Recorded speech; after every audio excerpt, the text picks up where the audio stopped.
Boa noite, televidente. Estamos um grande orgulho e honor de ter de nosso programa de noite dois homens de idade hopi avançada que estavam dispostos para contar-nos que conang hasi para chegar a uma idade assim bonita. Na primeiro lugar, lá nos entrevistar. Qual é o nome lá? Juancito. Senhor Juancito. Senhor Juancito, por contar-nos que o Juancito hasi para chegar a uma idade avançada assim, né?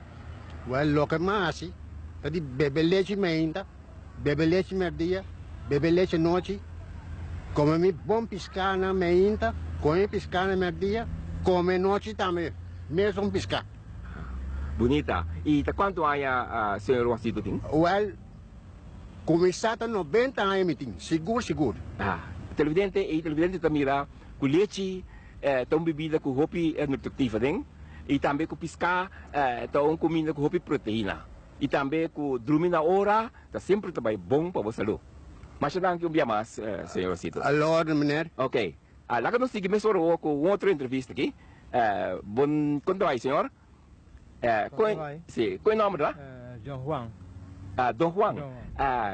E Dom Juan, por conta nós, que Dom Juan ahasi para chegar a uma idade assim avançada?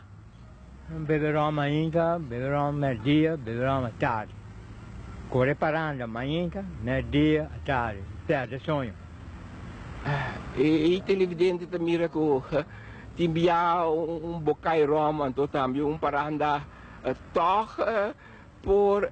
Pero quanto a Dom Juan tinha dentro de si? Acaba de 19.